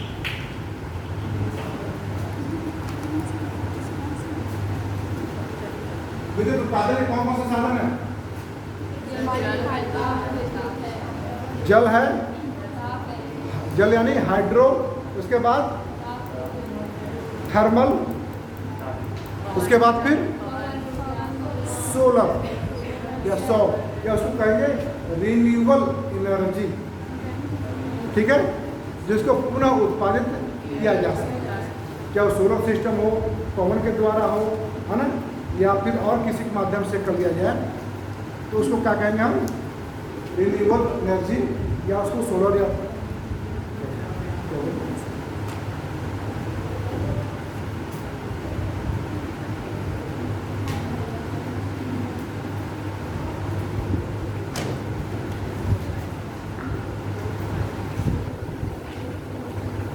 बोरियत तो नहीं हो रही है, किसी को बोरियत तो नहीं हो रही है, सब लोग एकदम चतन है, ठीक, अच्छी बात है, नींद नहीं आनी चाहिए। नहीं तो क्या होता है क्लास में आप लेक्चर देने चले जाता हूँ, कोई घूम रहा है, किसी के पल्ले दिमाग में जा रहा है, किसी के पल्ले तो उस पढ़ाई से कोई मतलब नहीं है। पेपर कितने लोगों ने पढ़ना शुरू कर दिया है? एक लोग बस। पेपर रोज पढ़ते हो नियमित रूप से? उसका नोट्स भी बनाते हो? केवल आपको पूरा पेपर नहीं पढ़ना है। कौन सा पेपर पढ़ना है? केवल संपादकीय पढ़ना है और खेल का पढ़ना है कि कौन घटना हुई, जापान में कौन सी घटना हुई अभी? एबी नहीं रहे। क्यों नहीं रहे? उनकी हत्या कर दी गई। उन्होंने एक इकोनॉमिक्स लाई थी, AB economics. AB economics, AB उनका नाम था, एबी इकोनॉमिक्स किया था। एबी इकोनॉमिक्स का क्या अभिप्राय है कि नरम ब्याज दर, जापान की स्थिति बहुत खराब हो गई, वहाँ के उत्पादन स्तर और जो था वो बिल्कुल कम हो गया था, भारत रिजर्व भी बहुत कम हो गया था। लेकिन एबी ने अर्थव्यवस्था पर बहुत ज़्यादा जोर दिया उन्होंने और विश्व की अर्थव्यवस्था के साथ तालमेल करने का पूरा प्रयास किया, इसलिए वहाँ की अर्थव्यवस्था सुधरी, काफ़ी सुधर गई, है ना। और सुधरने के बाद ही तब उन्होंने एबी इकोनॉमिक्स ही आ गया। उन्होंने जो जैसे जैसे आवश्यकता है कि कैसे विकास किया जाए और काम किया, है ना। लेकिन अब यह है कि कुछ लोगों को अच्छा नहीं लगा तो बीच सभा में नहीं माना। जैसे अब्राहम लिंकन की गई थी, अच्छा कार्य करने का नतीजा हो जाता है कभी कभी। और एक ऐसे प्रधानमंत्री थे जो किसी कोई अगर गलती हो जाती तो आम जनता से माफ़ी मांग लेते थे और पद को छोड़ देते थे। लेकिन विश्व का ऐसा कोई भी नेता नहीं था जो अपनी कोई भी चीज़ पर तत्काल राज्य और आम जनता से माफ़ी मांग ले। और भारत के साथ उनकी बहुत अच्छी प्राइड थी, बहुत अच्छा संबंध था। उन्होंने भारत में क्या बोलते हैं लोकसभा को जो है उन्होंने संबोधित भी किया था। द्विपक्षीय व्यापार समझौते भी होते, व्यापार के हमारे अहम साझेदार भी थे जापान, है ना। जल विद्युत कितना उत्पादन होता है?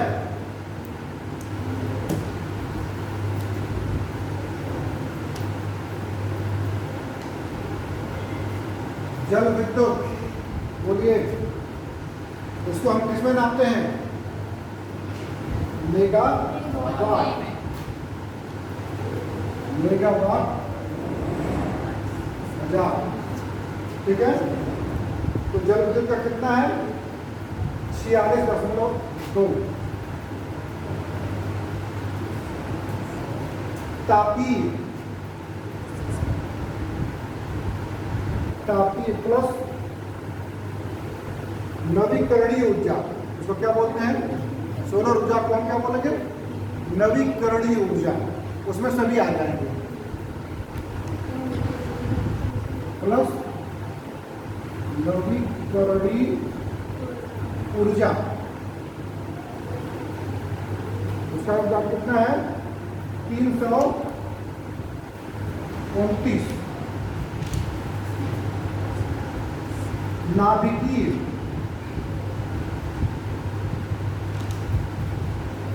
नाभिकीय न्यूक्लियर कितना है? 6.8 की आपूर्ति होती है, ठीक है।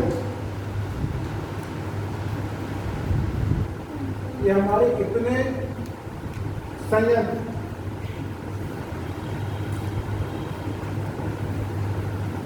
संयंत्र क्षमता है। कितना हमारे है ये क्षमता है 2020-21 में। ठीक है, विद्युत आपूर्ति की संयंत्र की क्षमता हमारी कितनी है, ठीक है ना। लेकिन अगर कहा जाए उत्पादन कितना होता है तो हमारे क्या हो जाएगी, ये क्षमता है। अगर हम उत्पादन किया जाए तो कितना होगा, उत्पादन किसमें किया जाता है, किलोवाट हार्ट। विद्युत उत्पादन किसमें किया जाता है, KWH, ठीक है। क्षमता मापते हैं मेगावाट में, ठीक है, और उत्पादन करते हैं कितना, किलोवाट, ठीक है। कितना है लिख लीजिए 150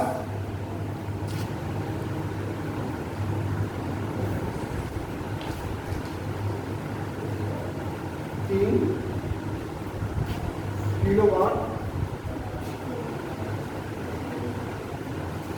फिर उसके बाद है थर्मल नवीकरणीय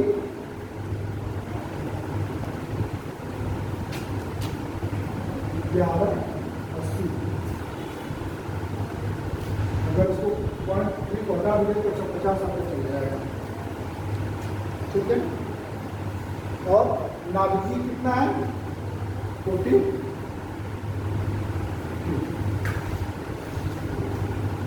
क्लियर है, ये आपके विकास का इंजन है। अगर विद्युत न हो तो आपकी ट्रेनें पूरे भारत में क्या हो जाएंगी, ठप हो जाएंगी, है कि नहीं। और उद्योग धंधे भी पूरी तरह से ठप, इसके साथ साथ सेवाएं भी ठप।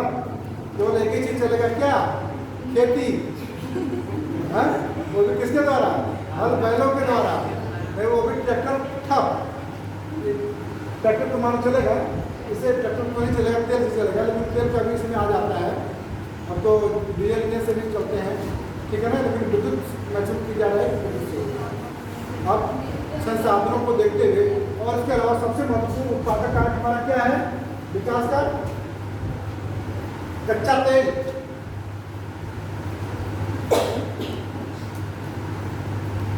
पूरा इंजन नहीं है ये देश का, और आपका भी इंजन है। अगर आपके पास न रहे तो आपका बस भी नहीं जा पाएगी, आपकी गाड़ी भी नहीं चल पाएगी। साइकिल से कितना दूर जाओगे, नहीं जा पाओगे। लेकिन उत्पादन कितना करते हैं हम उसका, चलिए देखे इसको लिख लेते हैं। देखिए रिफाइनरी उत्पादन,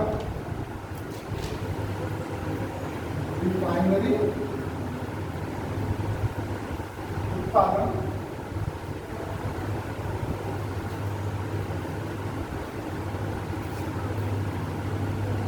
2021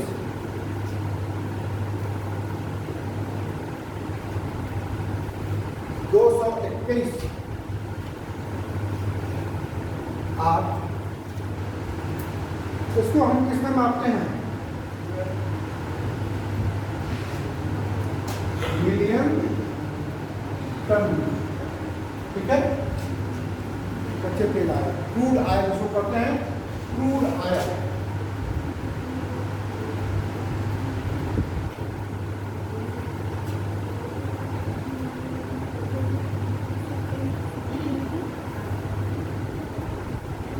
क्रूड आयल, ठीक है।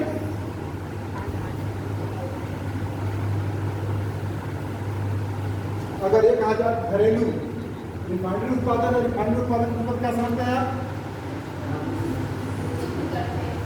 हम आयात करते हैं और हम अपने यहाँ देश में उसको क्या करते हैं, संशोधित करते हैं, रिफाइन करते हैं, उसकी इतनी ये क्षमता है। अगर कहा जाए घरेलू उत्पादन कितना है, उत्पादन कितना है 3.5 मिलियन टन। 30.5 टन घरेलू में भी दो प्रकार से उत्पादन होता है। कैसे कैसे, कौन कौन से क्षेत्रों में खेत पाए जाते हैं? पूर्वोत्तर क्षेत्र में। इसके अलावा समुद्र में भी पाए जाते हैं, समुद्र किनारे में पाए जाते हैं। तो क्या हो गया, तटीय और जो समुद्र किनारे नहीं पाए जाते हैं। अब तटीय दोनों का योगदान कितना है?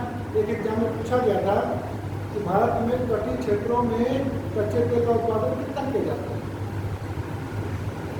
या अब तटीय में कितना उत्पादन किया जाता है?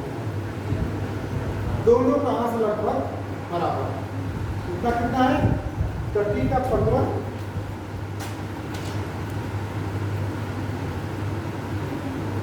तटीय 15.1,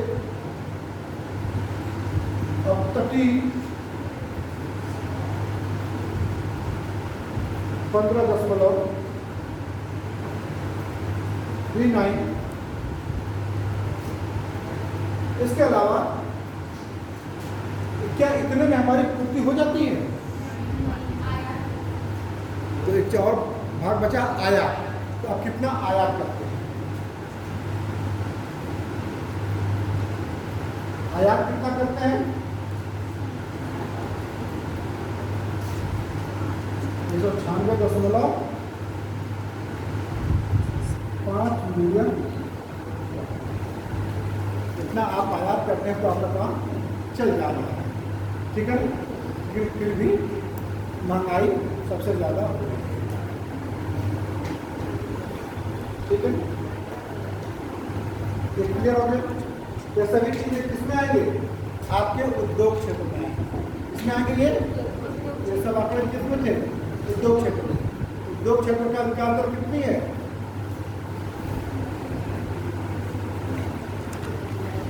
जो जिससे पूछेगा, जिसको नहीं है जब तक करके मारूंगा कितना है। अभी कई दिन भी नहीं हुए।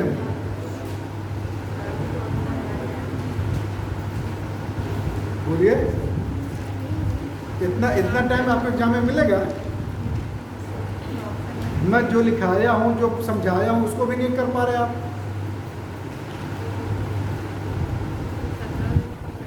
कितने प्रतिशत विकास दर? 17.4 इसे सब खेत में मारे 17.4 अभी आपने कुछ लिखवाया और अभी लिखवा, इससे पहले क्या लिखवा था मैंने? कल के लेक्चर में मैंने बताया था कि विकास दर कितनी है, किस क्षेत्र, किसी की विकास दर कितनी है? 3.9 यानी 4%। उद्योग की कितनी है वृद्धि दर? 11.2%। और सेवा क्षेत्र कितना है? 8.2। भूल गए इतना जल्दी? खींच के मारने लग नहीं काम किया आप लोग। कल ही लिखाया हूँ, बताया हूँ, कम से कम उसको दोहरा तो लिए होते आप लोग। एक बार इसको दोहरा लिया करें। आप जब भी आप क्लास जो भी लिया कीजिए, जिस विषय का लीजिए, तो घर जाकर कम से कम एक बार रिवाइज जरूर कर लिया कीजिए। नहीं फिर 2-3 दिन बाद भूल जाए तो मतलब नहीं हो पाने का। कहा जाता है ना कि रोटी जली क्यों, विद्या भूली क्यों? सब कहते हैं अनुसार है ना भाई, आपने उसको चलाया नहीं, आपने उसको दोहराया नहीं। तो जो भी आपको बता दिया जाए, और विशेष करके इकोनॉमिक्स का आपका हिस्ट्री नहीं है, ज्योग्राफी नहीं है, ये आपको याद करने पड़ते हैं। या तो समझ लीजिए या आपको याद कर लीजिए। आप पढ़ करके छोड़ दिए तो कंफ्यूज करेगा, आपको समझ में कंफ्यूज करेगा हमेशा। इसीलिए क्वेश्चन आप गलत हैं। और थोड़ा सा भी आप इनसिंसियर हुए तो आप फाइट से बाहर हो जाएंगे। गलत कार्य प्रतियोगिता होती है, 1 से 2 क्वेश्चन आप गलत हो गए, मिस्टेक हो गए तो आप बाहर हो गए। और वही 2 क्वेश्चन सही कर लिया तो आपकी जिंदगी बन गई। तो इतनी गलती ना कीजिए आप लोग, ठीक है ना। एक बात जरूर जाके इसको दोहराइए, और सप्ताह में एक बार जरूर दोहरा लीजिए, और घर जाके दोहरा लीजिए। फिर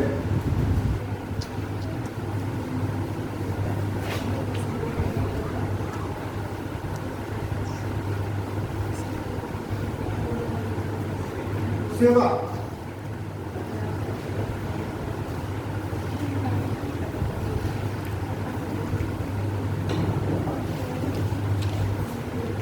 सेवा में क्या लेते हैं हम?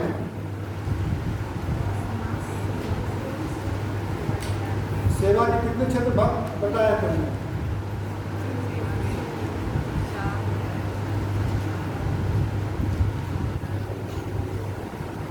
पूरा आंकड़ा बताया तो मैंने लिखा भी दिया था। 6 क्षेत्र और 14 उपक्षेत्र थे, है ना? तो उस 2 क्षेत्र में कितने आए थे? 3। कृषि में 3, उद्योग में कितने थे? कृषि में 3, उद्योग में भी 3, यानी 6 घटा दे 14 में, तो फिर 100 में कितने क्षेत्र आ गए? 8। ये भी प्रश्न पूछा है आपको, ये सेवा क्षेत्र में जीडीपी में कितने क्षेत्रों को सम्मिलित किया जाता है? ये बस आपको समझने की बात है, ये केवल आपके करियर से नहीं होगा। स्टार्टअप की संख्या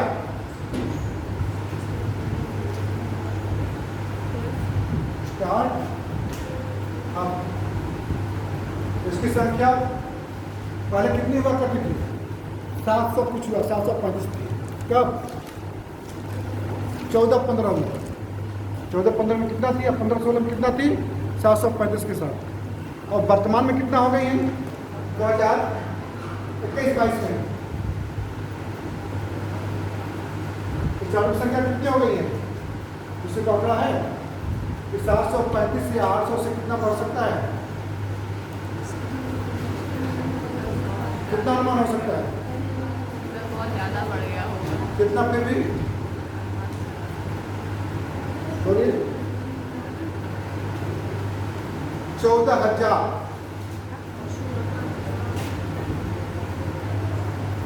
14,000। इससे इसकी संख्या विश्व में कितनी हो गई है? विश्व में कौन सा स्थान हो गया? विश्व में से कौन सा स्थान है? तीसरा स्टार्टअप की संख्या। ठीक है, पहले कितना स्थान था? 9वां। इससे पहले इसका कौन सा स्थान था? 9वां स्थान था। 9वें स्थान पर कितना आ गया है? तीसरे स्थान पर। और एक क्वेश्चन, अच्छा ये कहा गया है जीबीए में इसका कितना योगदान है? जीबीए में किसका कितना योगदान है? अगर कहा जाए 19, 20 और 20, 21 कितना होगा? 19-20 में कितना था? 55%। कितना था? 55%। और 21-22 में घट कितना हो गया? 53%। ठीक है, जीबीए समझ रहे हैं आप लोग? कितने लोग जीबीए समझ रहे हैं? हाथ उठाएं। जीबीए कितने लोग समझ पा रहे हैं? कितने लोग बिल्कुल नहीं समझ पा रहे कि जीबीए क्या चीज़ है? आप समझ रहे हो? ठीक है, बिल्कुल नहीं, जीबीए नहीं समझ में आ रहा है। जी का मतलब क्या था? ग्रास, वी का वैल्यू, ए का addition, add. Gross value added, इसको हिंदी में क्या कहेंगे? सकल मूल्य वर्धन। इसको हम किस पर करते हैं? 2 कीमतों पर, GBA at BA BP, BP और प्लस बीपी को ही क्या कहते हैं? बीपी को ही एक शब्द और कहते हैं, हमने पढ़ा था इसको,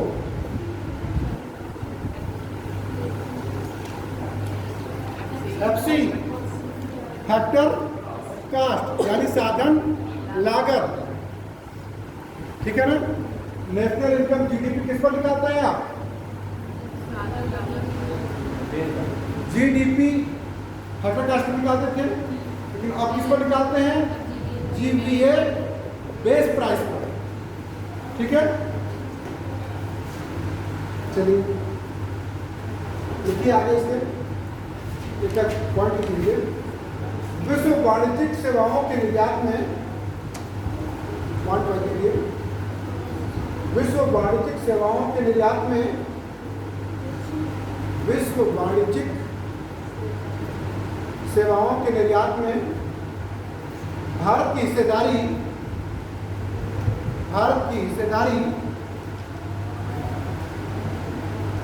2020 में बढ़कर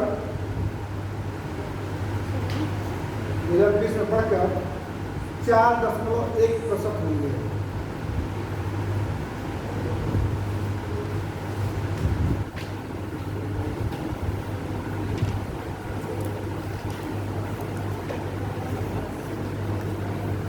क्लियर है? और क्या है? अगर ये कहा जाए ऋण, आपका ऋण कितना है? ऋण यानी कर्ज। कर्ज में कौन आएगा? देशी। देशी का मतलब आंतरिक। इसको देशी आंतरिक, और दूसरा विदेशी। आंतरिक ऋण कितना था 2021 में?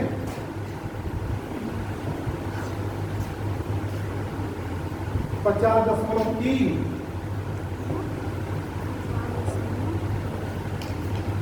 और विदेशी कितना था? 1.9 यानी 2%। किसका? जीडीपी का। याद रखिएगा आप लोग, किसका? जीडीपी का। ठीक है?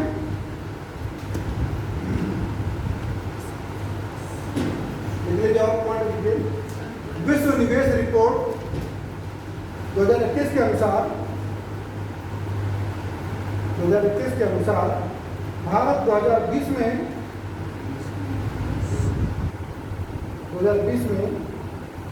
प्रत्यक्ष विदेशी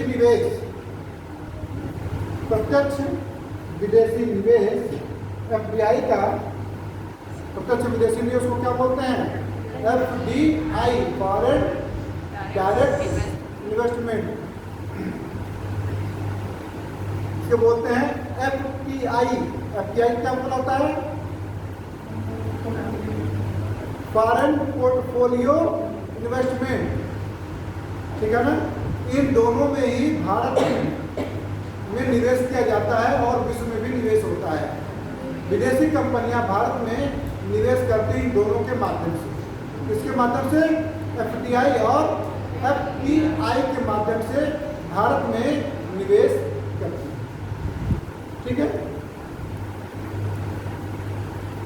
क्या कहूँ, भारत 2020 में प्रत्यक्ष विदेशी निवेश का पांचवा सबसे बड़ा प्राप्तकर्ता देश है।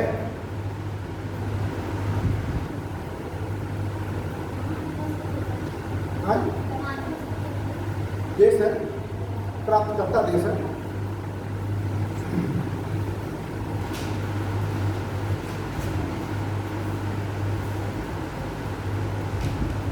अगर एक क्वेश्चन पूछा जाता है कभी कभी, जन्म दर कितनी है भारत में?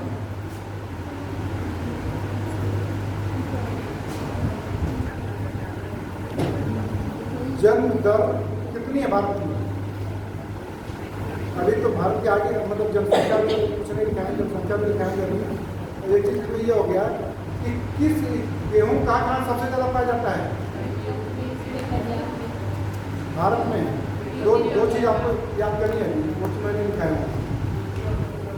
हाँ, यूपी, पंजाब और सरकार को हरियाणा है या मध्य प्रदेश है या पंजाब है?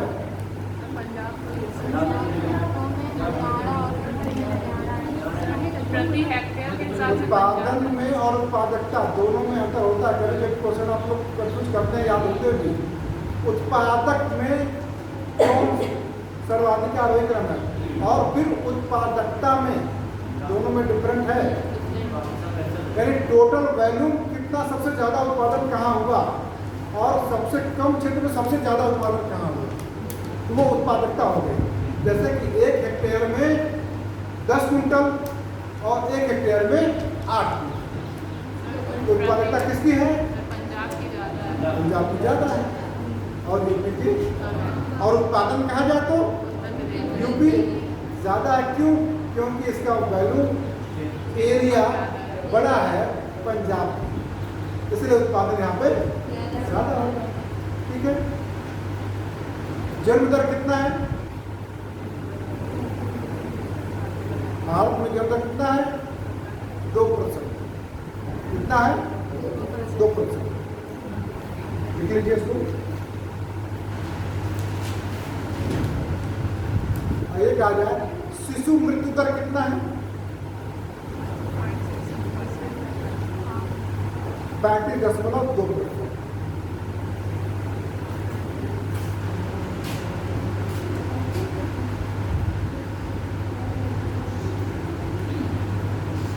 टाइम भाई खत्म खत्म हो गया। आपका कोर्स भी लगभग खत्म हो गया। मतलब ये सर्वे आपका खत्म हुआ है। लगभग जो एग्जामिनेशन में पूछे जाते हैं उसे पढ़ने के लिए तो बहुत कुछ है ना। आयात निर्यात का भी मैंने आपको बता दिया। दशा दिशा मैं कहाँ से आयात सबसे ज़्यादा करते हैं, निर्यात कहाँ करते हैं, किस किस क्षेत्रों में होता है। लेकिन ये जान लीजिए आप लोग उसके बाद तो क्वेश्चन होगा मैं दूंगा, उसमें से गलत करके आप लोग तो सीधे क्लास में खड़ा कराऊंगा, क्योंकि पूछने पर भी आप लोग बता नहीं पा रहे हो। अभी कल मैं दिखाया हूँ उसको भी आप लोग नहीं बता पा रहे हो, तो इसका मतलब कि आप लोग एक बार दोहराए भी नहीं हो। ठीक है ना। तो ये बात नहीं होनी चाहिए। अगर सक्सेस होना है तो बार बार उसको आपको दोहराना पड़ेगा। ठीक है। अगला चैप्टर क्या लिया जाए? महत्वपूर्ण चैप्टर एग्जाम के हिसाब से क्या है?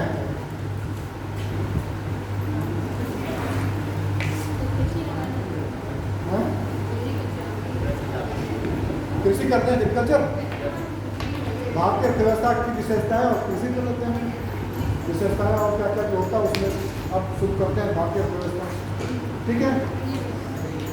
इतना मैं जितना पढ़ाया हूँ 7-8 लेक्चर हुए होंगे, 8 लेक्चर, उसमें आपको उपयोगी सभी रहे कि नहीं रहे? हाँ बोलिए। एग्जामिनेशन का जो क्वेश्चन आप लोग सॉल्व करते हो कि नहीं? आप लोग अगर पीसीएस देना है तो आईएएस और पीसीएस दोनों को आप क्या सॉल्व पेपर ले लीजिए और उसको प्रतिदिन ईमानदारी से पहले तो पढ़ लीजिए, फिर बिना उसका आंसर देखे आप उसको लगाइए किसमें, कागज में, कॉपी में, और पूरा करने के बाद फिर तो देखिए कि आपने कितने क्वेश्चन सही किया, कितने क्वेश्चन गलत किया। कुछ 2-4 क्वेश्चन हो सकता है मिसप्रिंट हो गया, वो उसमें आंसर गलत होगा कि वो आपको जानते होते कि ये इसमें गलत किया है, मैं सही। ठीक है ना। अगर कहीं बिल्कुल पूछ दिया, अगर गलत दे दिया उसमें तो आपको कॉन्फिडेंस होना चाहिए मैंने तो ये पढ़ा है। अगर एक कहा जाए कि बचत दर इतनी है, बी का सी का डी कर दिया, आप कर रहे होते कि नहीं बचत दर कितनी है 31% है, तो ये आपको कर रहे होते कि नहीं ये इसका यही सही है। कॉन्फिडेंस जो भी पढ़िए कॉन्फिडेंस के साथ पढ़िए। ठीक है ना। एक तो आंकड़े होते हैं लेकिन इतने भी ज़्यादा नहीं होते कि आप याद ना करें। इतने आंकड़े तो याद कर सकते हैं आप लोग कि नहीं? ठीक है, बस आप सीखते हैं। फिर नेक्स्ट वीडियो में